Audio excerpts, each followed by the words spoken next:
have the pleasure to introduce my dear friend, Professor Ahmed Shawky, edit CMD trial. Okay. I know I just presented some cases, and including those with microvascular dysfunction. And this is, this is the first randomized trial on a calcium antagonist in coronary microvascular dysfunction. And actually, these patients are not rare. They account for nearly 40% of patients, and they have angina in more than 90% of these. And they do get admitted to the hospital. They do have a bad quality of life, and they do have poorer outcomes.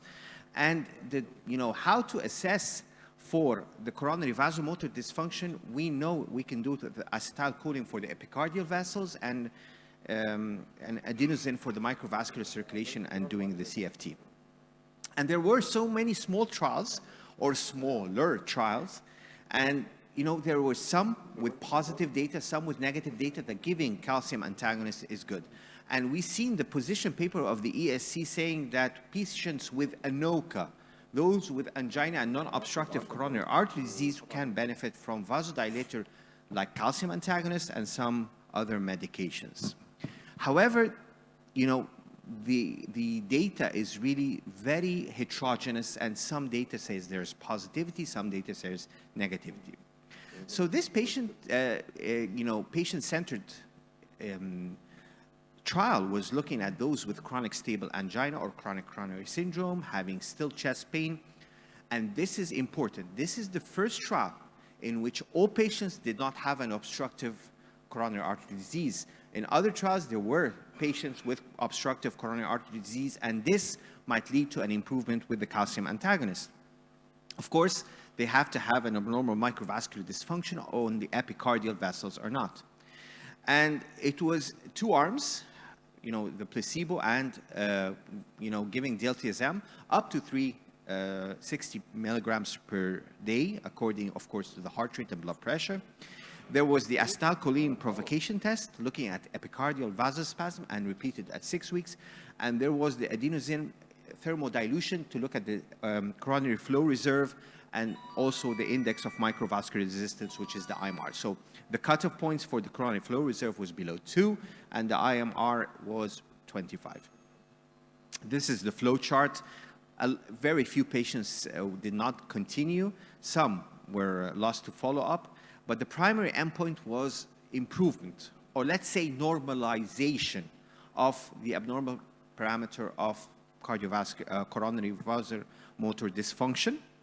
The secondary endpoint is looking at spasm, quality of life, improvement of the epicardial and microvascular changes in the CFR and IMR. And let's take a look at what happened. Of course, they were matched. And you will find, again, something you might see a lot, that nearly 70% of the patients were actually female. There was only 29% of males.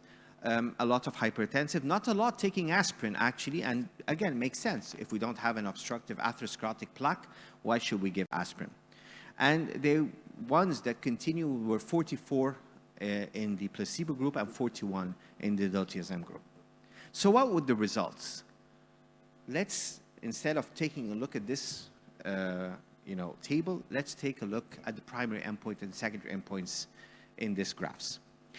Were there any benefit of diltiazem on the primary endpoint of normalization of microvascular dysfunction? Not significant.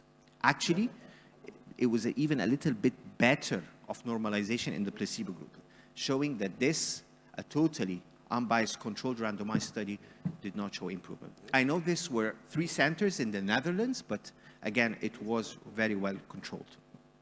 Was there improvement on the quality of life, reduction of angina, any other problems on the start of diltiazem or on the follow-up? Actually not. Was there improvement in microvascular dysfunction as seen by adenosine and thermodilution to assess for the CFR and the IMR? Not significant. But there was an improvement on epicardial spasm and microvascular spasm. This is seen, of course, in the follow-up, and this is, just a demonstration that how many patients on first visit and second visit had an improvement of their spasms. So it does improve. It is a vasodilator. There was a significant improvement in epicardial coronary artery spasm or microvascular coronary artery spasm in the diltiazem group, but it did not affect quality of life or outcomes of patients. And you can see this again through different data from this table and the quality of life. So for the first time, this is the first blinded placebo-controlled randomized trial without patients without a significant coronary artery disease, because in other randomized trials there were patients with significant coronary artery disease in some. It randomized diltiazem versus placebo for coronary vasomotor dysfunction. The primary and secondary endpoints were not met. There was no improvement of outcomes with the diltiazem. But of course, this was a small study. It included in the final follow-up 85 patients. We could, replicate it with much more patients, and thus the statistical significance may show us an improvement. But there was a definite improvement in the outcome of micro and epicardial vasospasm, but it did not cause any improvement in outcomes. So we're not saying don't write it. These are the data of the authors, and also Eric Topol was the one discussing this with them, or Michael Gibson, I think, that still calcium antagonists could be written, but the evidence for them is not as big as we think. Thank you so much. Thank you so much, Professor Ahmed. It was so clear. So we will introduce Shift. Professor Okay. Thank you. Zain in the queue.